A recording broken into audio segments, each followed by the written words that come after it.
Hi everyone, this is Neel Raithatha, also known as the Wax Whisperer. Thank you for joining me in my latest video. We have here a patient who attended with bilateral, fully occluding and impacted earwax. Just to give you a summary and a case history, this patient previously attended in 2020, and when they did, they were extremely anxious and nervous about undergoing the procedure. And that was for the reason that they, prior to visiting myself, had a not great experience elsewhere, and they found the procedure extremely uncomfortable.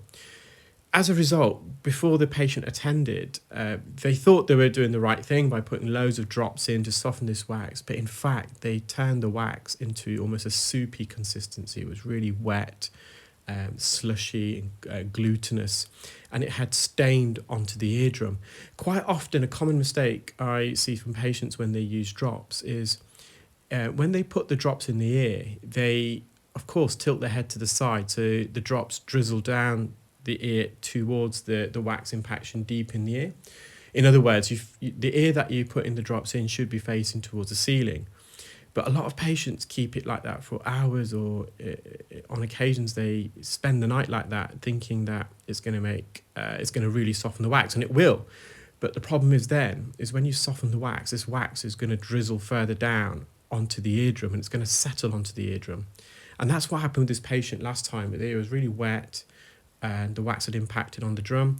Before I carry on, you can see there in the middle, just over here, this patient's got a little crater, a little trench.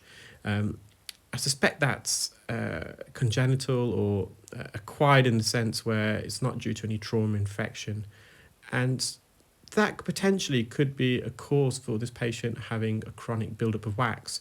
So the skin that lines the eardrum, the outer layer of the eardrum, should I say, and the ear canal, as that dies and sheds, it moves sideways, it migrates out of the ear like a conveyor belt, and then it's replaced by another layer of skin, and this cycle continues. And as the skin migrates out of the ear, any wax sitting on the surface is also transported out of the ear in the process.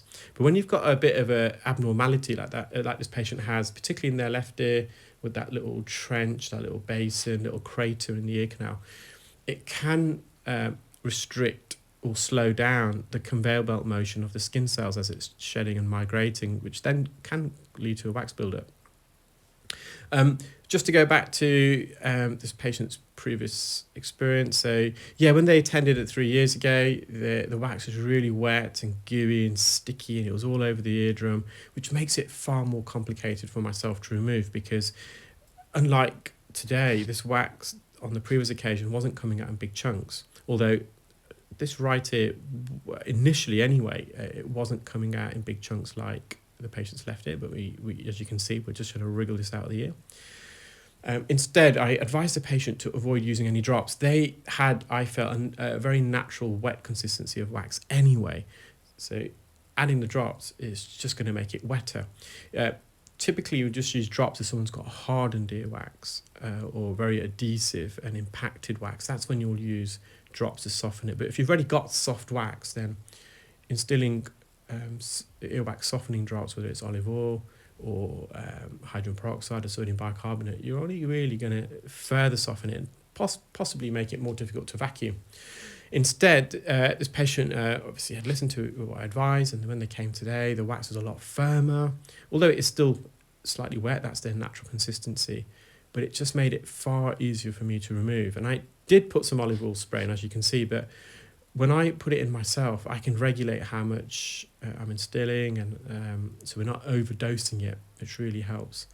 So we're just going to complete this there right here. This plug was larger than the entrance of the ear canal, and hence why I'm trying to tease it out and wriggle it out.